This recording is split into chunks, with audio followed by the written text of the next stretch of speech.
Hello, everyone. So tonight's talk is going to be, looks like a shadow puppet play in Indonesia or something, right?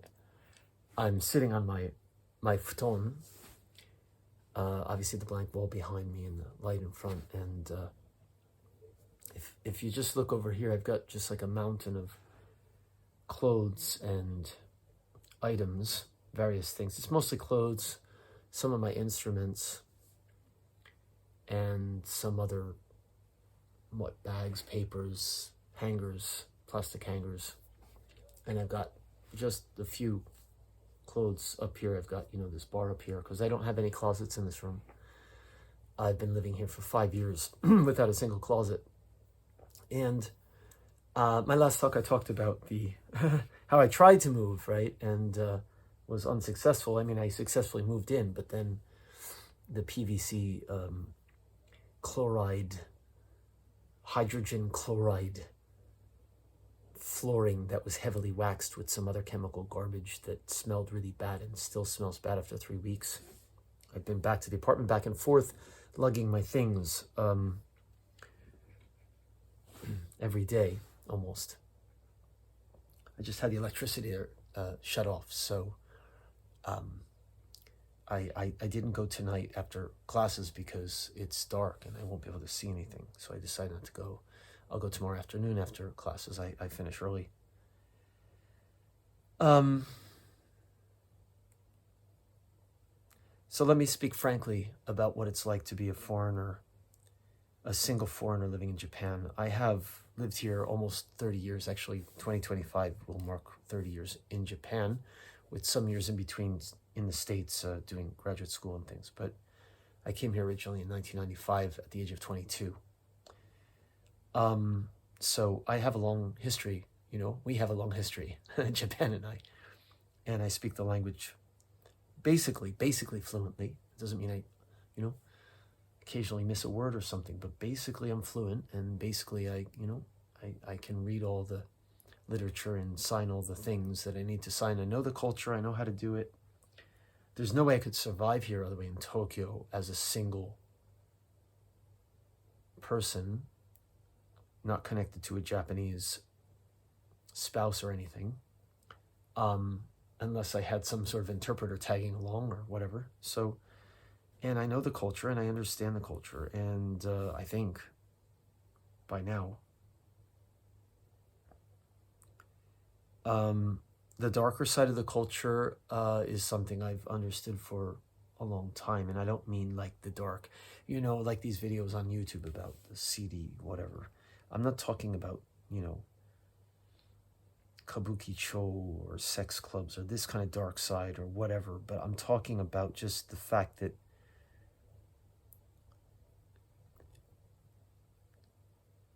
you can be living here for 30 some years and have your, as I do, permanent residency and be fluent in the language and all of that. And what I realized, having come to Tokyo, at least at this point, I was lucky to find this place, but what I realized is that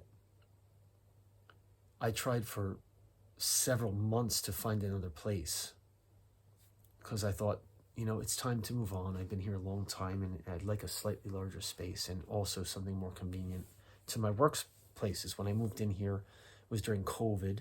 I was just sort of running away from a bad relationship, a breakup, and COVID and just getting started. It was also a very rough period for me, but I was just thankful to find it. And it's been 5 years here alone, and I'd like a closet, and I'd like a little more space to move around in, and I would like something on the main train line. And I can't spend a lot of money because I don't have benefits, because I teach part-time at 3, 4, 5 different schools, and I have no benefits, and my taxes are unbelievably high now. Like, I'll pay the city tax plus the health insurance alone costs more than 1 month of rent here. And this is not, like a super expensive place, obviously, but it's also, it's a regular mansion apartment, unfurnished, and it's a regular apartment. So it costs more than 1 month's rent here. And then on top of that, I have the Nankin people, the pension people chasing me to pay on top of that. So all told, it's like a pretty big chunk of money, even though I live in a shoebox with no closets. So I found another place that was a little bit more expensive than this, but it was reasonable, and it was about a 10-minute walk from the main train line, and it was about a few minutes from another line that actually was very convenient to one of my workplaces. It seemed perfect. It was a quiet neighborhood, and it was a nice, large, like fairly large space, larger than this certainly, and it had a closet, and certainly it was more spread out. I had more room, and it was a newer building, and all these things that I thought were pluses. And I signed the contract, and I got in, because I had so much trouble. All the places I saw that I did like, I couldn't get in. It was like NG, no good, no good. Over and over and over and over. And I thought, maybe it's because I'm a foreigner. In some cases, it definitely was because I'm a foreigner. They would tell me that because this landlord, either won't rent to foreigners, and then it's end of story, or if they show it to you and they say, okay, and then after the fact, they give you a paper and they say, oh, you need these signatures, and like if you can't pay, or you die or something happens, like this person has to cover your ass 100%, and they're going to sign and submit all these forms to us to cover your butt. And there's not a single person in my in Japan that could do that for me, or would do that for me, or that I could even ask to do that for me. And that's only in that case, it was only because I'm foreign, right? So those places were obviously no good. And then I found this place, and the whole process I got through seemed perfect. And I talked about this. I moved in, and the floor was soft and weird. It's like you put down a guitar stand, and it puts an indent mark in it. It's soft, really soft, really easy to damage the floor. It was weird, and it smells like a sweet smell. And the whole apartment is floored with this, and it smells sweet and weird and chemical. And I aired it out, and I aired it out, and I slept there, and I felt sick, and I had rashes, and I had asthma, and I had sore throat. I got out. So now it's week 3 or something. I lose 7-14. Maybe it's 2 weeks. It's 2 weeks. It feels like 3 or 4. It's been hell for the last 2 weeks, because 1 week I almost didn't sleep at all, because I had nowhere to, I had this place, but nothing to sleep on. And then I bought a futon, and then I decided, I talked to the landlord, and he said you can move back in. I had never really fully moved out in a sense, because I've been staying here and still paying rent. And so I'm just moving back in here. But now this room is so tiny, and right now it's like a hurricane hit, or an earthquake. Stuff all over the place, because I haven't had time, because I've been working, teaching, going back and forth, how to get an internet set up again, because I had no internet, because I was going to move it to the place, and all these things. And I decided just get rid of my furniture, everything. I sleep on the futon, and I have to buy or bring from the other place. I've been bringing stuff, lugging it back on the trains, something to put clothes in, because there's no closets here. It's always been like that. But other than that, I've got a small desk here that I can use for my computer and to eat on, sitting either on the futon or I have a little cushion I can sit on. No chair. So I have no chair. Get rid of the computer desk, which is old anyway. Get rid of the bed, which I bought last year, because it takes up too much space. And get rid of the 3, what they call color boxes, which are small bookshelves that I bought to have clothes and other things in those. Because those, again, it's just taking up space. I have a small refrigerator. It's at the other place. And I have a washing machine and a vacuum. I bought a small vacuum, a very portable, not expensive one that works fine for this room. It's better. The other vacuum's too clunky. And washing machine, I can use coin laundry at this point, because actually, I have to hang everything anyway when it rains, and sometimes the smells from outside stick to the clothes anyway. It's better to probably just coin laundry and use a dryer.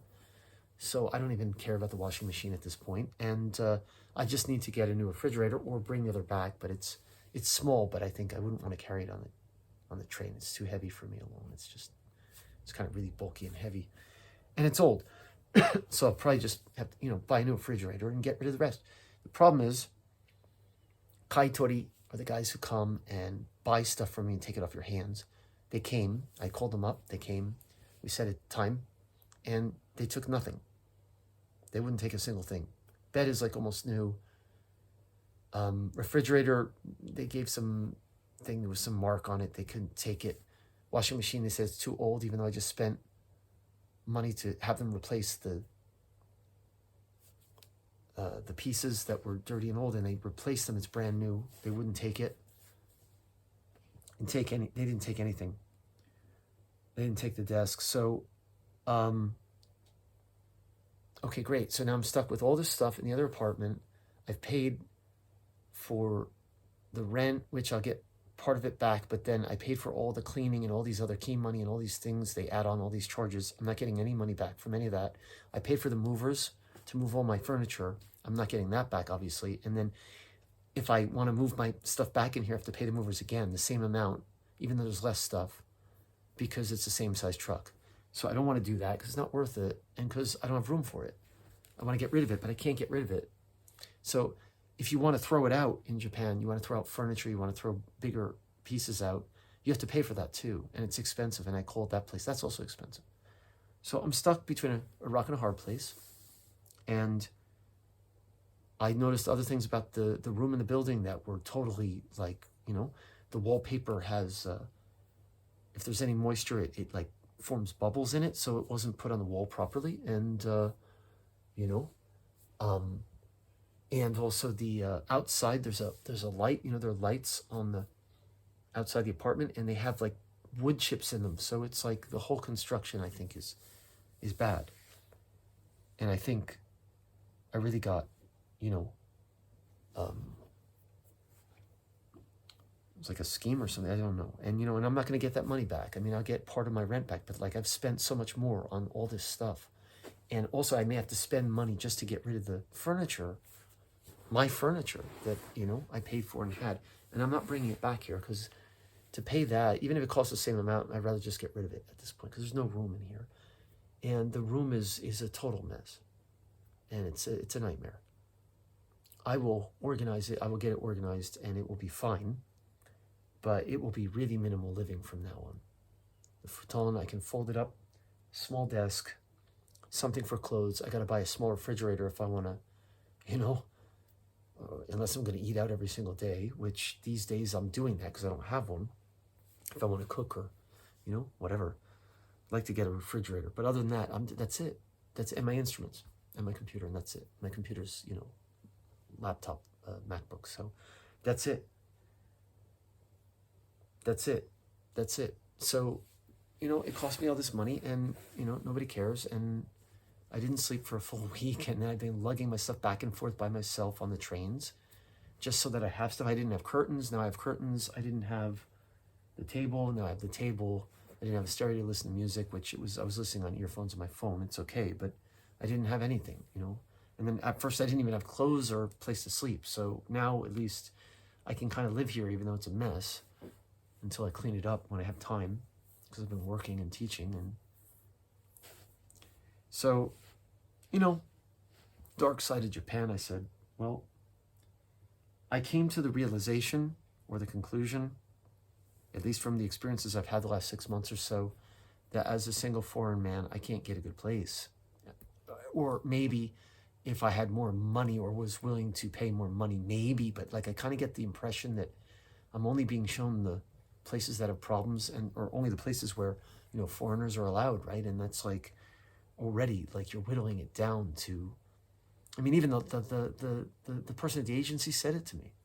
He's like, he said, it's challenging to find a place for you in this price bracket. And, also the fact that you're, he didn't say like that, but it's like, where they actually accept foreigners, because a lot of places don't, just off the bat, even though I am permanent resident, I work at universities, and they're actually named universities, okay, like I was before and I am now, but like it doesn't help. It doesn't help at all. It doesn't help at all. And I got crooked into this basically, and I lost all this money, not to mention sleep, and I'm losing my furniture. I don't care. I'm not attached to it. And I have CDs and I have other things I was already getting rid of. I don't know. I mean, I guess I could bring some of those back here, but it's like, it's going to get to a point where I just have to get out of there, right? Get out of the room, and I might just leave stuff or just, throw it in the dumpster. I mean, I'm not supposed to do, I don't know what I'm going to do. It's like even I pay to get stuff, they get rid of my furniture and I pay for that, and then I still have stuff left over, and I don't have a car. So, I have to make how many trips if I even have time. So my life has been kind of like this for the last 2 weeks, and I'm looking forward to just, living in one place and being out of there for good. Every time I go in there, I have to use double masks because I can't, it's so toxic in there. I can't believe it's even not lawful. I mean, in the US or other countries, I kind of doubt they could get away with this, So I just really, really feel I've been taken advantage of in so many ways, and I'm not, at this stage of my life, I don't think I'm really easy to take advantage of. I mean, I've been taken advantage of so many times over my life that I'm pretty keen to, watch out. I mean, the rental agency is one of the major ones, and I used them before, and it was fine, so it's not been fine. I don't know if things have changed, gotten worse because there's so many tourists now and they don't trust foreigners. Actually, that may be part of it. One of them kind of said something like that to me. It may be true that, a lot of landlords who allowed foreigners, they had foreigners and the foreigners like messed up the place. And then now they're like, okay, no foreigners, or, you have to pay extra or whatever. And then I can't get in, right? So it really sucks. I'm here almost 30 years. I live here. I pay tons of taxes here, like really ridiculous. I get no benefits teaching part-time at 3, 4, 5 different schools. And I haven't been able to get a full-time position, even though I've got publications, and, I taught at Kyushu University, which is a top university in Kyushu, and I'm teaching at good universities here, and I get good marks from my students. They like me, and generally, I have good marks as a teacher, and I'm a much better teacher now than I was when I started at Kyudai. I had a much cushier lifestyle then, but I was not the best teacher when I started, and this is a reality. So, and I'm single. I have a daughter, but I'm single, and even when I went to talk about getting not permanent residency, which I have, but getting even, nationality, like I was considering, and I went and talked, and they said, oh, it's too bad you're not married anymore, because it would have been much easier for you. And now you're gonna have to go through like all these other hoops of fire to get it. You have like all these extra stages you have to go through. Just the fact that I'm single. And it's the same with apartments. If I were with a partner, a Japanese woman, there's no question in my mind, because I know from past experience when I was married and so on, and my ex-girlfriend, we got a great place. It was expensive actually though, and I paid for most of it, but it was a great place. I've never been shown anything that even, this room's okay. It's okay, but it's tiny, and there's no closet space, and it's not that convenient location-wise. It's not, it's doable, and I'm used to it. There's a transfer, and it's not that far to the station to walk in, but I got to transfer and then go down, and it's not really, it's far from the center of the city as well, which is okay. But the other apartment was kind of like right, a few more stations closer and closer to the main line. It was just much more convenient, and it was a little bit more, conducive. But, that's life. So I'm trying not to be bitter the last few days, not today, but yesterday and the last few days. I was yesterday, I think I was like, my rage just like came out. I was just really pissed. So not suddenly, but I was lugging my stuff back and forth for the umpteenth time, and it just felt so like a doormat, And then I realized I'm paying all this money to go through this shit, and then I have to call the gas people, and they're yelling at me on the phone too, and I have to just deal with like all this stuff and pay it, and keep right. I'm supposed to just smile and say thank you for finding me this place that I couldn't live in, and then I'm being penalized for the fact that I can't live in a chemical factory with asthma, you know, with one window and no vents, you know. I could have stayed there. I could also be hospitalized. That would be nice, right? So it's like it's my fault for not realizing that the floor was fake wood, you know, before they sprayed it with all the chemicals before I moved in. So that's what you get. And that's reality of life here. For me anyway, that's my story. I don't know if it's like that for everyone. And again, if you have a girlfriend, a spouse, a boyfriend, a husband, wife, and you're foreign, it's much easier. Much easier. And probably if I had the full-time benefits, it'd be much easier just to have, you know, well, I could get a more expensive place, right? So it would maybe possibly be easier.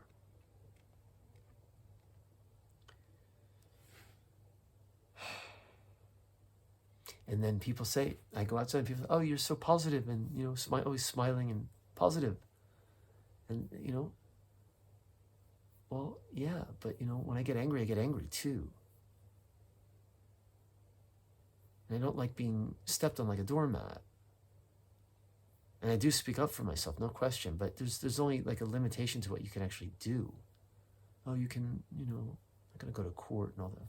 No. I mean, it's not big money we're talking here, right? Like it's not, you know, but it's not nothing either. And this has been very stressful and very, in a way, it's been a traumatic experience because I you know, was looking forward to moving and somehow improving my lifestyle and having a little bit better convenience and whatever in a closet, you know. And now I'm just going rogue Steve Jobs minimalism, which is okay for me. Was sort of moving toward that anyway over the years here. But once I get rid of everything, that's it, you know. I mean, I'm not going to ask them to find me another place. I mean, it took me almost a year, 6 months plus, I think 7, 8 months to find this. And now I just feel like, you know, I've been kind of had my head, you know, stepped on, and then I'm not going to like ask them to find another place and go through this shit again. No way. I'm exhausted from this. So a little traumatized. And I'm not sure, you know, if in Tokyo, unless I end up, you know, meeting someone, have a girlfriend or get married, I don't think I will again. Certainly not for the purpose of living in a better apartment, you know, but I don't have a partner. And if I did, you know, it would be a while before deciding to make a big decision like living with someone again. So I'm stuck here. I mean, again, I'm thankful, but I'm also kind of stuck. So that's my experience. And that was my talk. Thank you. It's not the whole thing, but this is what I'm looking at sitting here. This is what my apartment looks like because I haven't had any time to clean. It's kind of dark, huh? You can't even see, but you get the idea. It looks like this. I mean, it's just chaos, you know? And there's no furniture in here. There's no refrigerator. Like I had a refrigerator there and I had bookshelves there. It was nice and neat. And it's just like a mess. And there's a desk over here you can't see. And I'm sitting on the futon behind this. This is a tiny room, and this is what it looks like now. Unbelievable, isn't it?